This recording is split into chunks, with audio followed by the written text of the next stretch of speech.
So when Monica got in touch with me, she wanted to know, do the Abenakis have a presence, thoughts, culture, use, etc., of the uplands and mountains? And it really took me by surprise because almost all of the published literature, almost all that you read about, and all that I've studied, in general, talks about lowland river valleys, lakeside occupation and use. So interestingly enough, the literature and my own experience is rather limited on montane and foothill type of stuff, but there is some. So what I'm going to do is I'm going to backfill it a little bit with an introduction to the Abénakis in general, then going to talk about the modern situation because you guys are right on a border between two of the state recognized tribes. And I'd like to go into maybe a little bit of subsistence aspects traditionally as well as today, and then maybe talk about traditional social interaction and uses of the mountains. So that's kind of what my plan is. But if anybody has a question, I'll be glad to go, off on a tangent, whatever direction you want to go. Okay? So that's the game plan. So the first thing I'd like to do is just introduce myself. As Monica said, my name is Fred Wiseman. I took my degree at the University of Arizona, about as far away as a different ecosystem as you can get from here.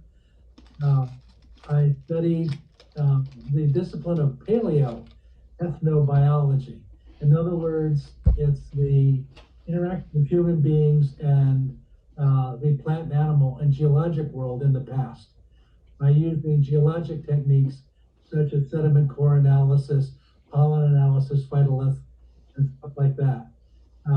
And so I was kind of half a botanist and half an archaeologist working on this stuff. And my area of expertise, what I took my degree in and worked for the first, probably 25 years of my career, was the Maya civilizations in Guatemala. And so I haven't really dealt too much with the tropics recently because I fell into this black hole of Abenaki studies a few years ago, and I haven't been able to crawl back out. Even though every now and then Anna and I still like to go to Arizona, but we can't go this year yet. Got to get the shots. Oh my God. So basically what I'd like to talk about today is who are the Abenakis, in terms of their history, who are they today, what does that mean to you living on the spine of the Green Mountains, basically, all north of, basically north of Route 2 is what you're hoping to deal with, so, for the interstate corridor. So the Abenakis are a subdivision of what's called the Wabanaki people, Wabanaki. And the Wabanakis comprise 5 great nations. The nations of the farthest east of the Mi'kmaq used to be called Micmac people of Nova Scotia, Prince Edward Island, and parts of New Brunswick. It also includes the Maliseet people of New Brunswick, and also some of them live in northern Maine. That's the Quadi people of easternmost Maine, around Eastport and Lubec, that area. And then a little bit farther to the west in the part of Maine are the Penobscots, or Eastern Abenaki people. And then basically from the Kennebec River in Maine all the way to Lake Champlain is the Western Abenaki area, and that is the area that I deal with mostly, even though I do a lot of teaching with the Passamaquoddies, where I did until the pandemic came through. Now, for a long time, of course, the Abenaki community was in hiding. Uh, in the late 18th, early 19th century, actually off and on, right up through the 2000s, it's been dangerous to be indigenous in Vermont.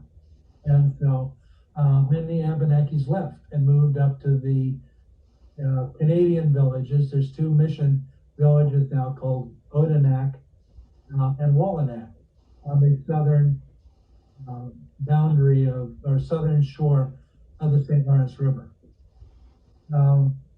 But many also passed into the Franco Vermont community.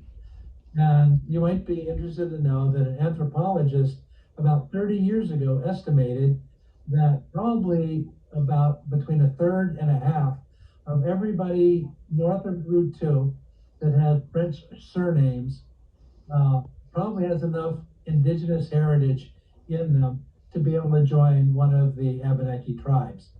And so that's between 10 and 30,000 people in Vermont. Okay?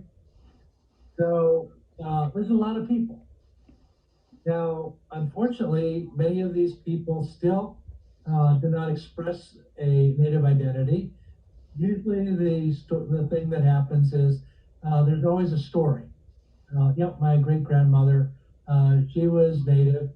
Or you have a crazy uncle that retains a native identity that your parents and your grandparents, they say, oh, no, not at all. That's, oh, Uncle George, he's just crazy.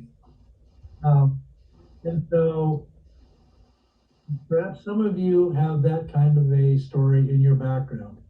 So there's a huge amount of native presence in terms of the genealogy and heritage all throughout the area.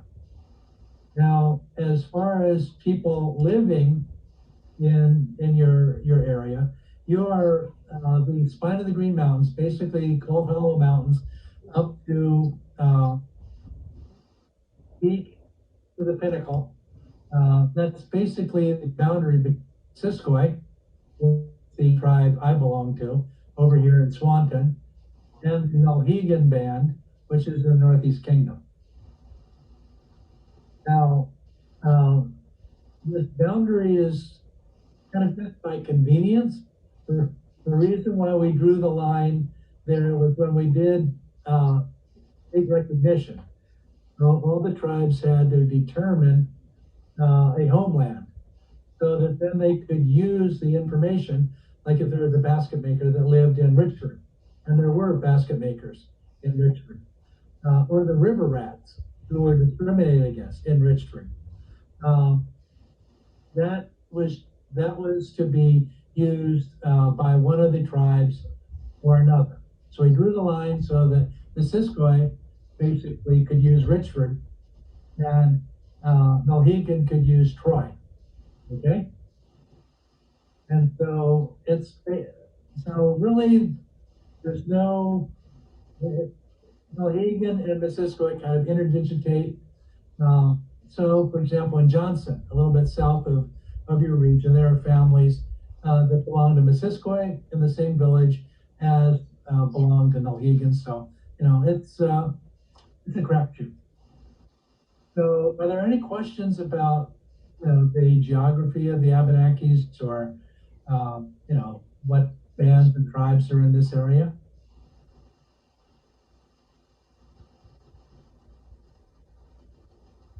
Okay. If there are any questions, feel free to either wave your hand at us or type something into the chat. Yeah. Okay, well, I'll move on then. So, I see one question. Oh, okay. You said you have you're Mohegan. You're part of the Mohegan tribe. No, I'm from Missisquoi. Missisquoi, and so how far back do you trace that? Oh, my grandmother had Abenaki ancestry that goes back to Pigeon Hill, just across the border in Quebec. So that's my father's lineage comes that way. My mother, back in the 1600s, had a Piscataway ancestry. So I've got a little bit, coming down both sides. But what you have to do to join is you have to turn in your genealogy as far back as you know. And then they have their tribal genealogists look. And it's interesting that my family is related to so many people in the Swanton Highgate up in the Franklin area.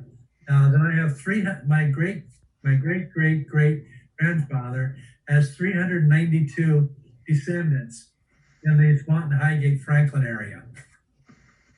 Oh my God. So yeah.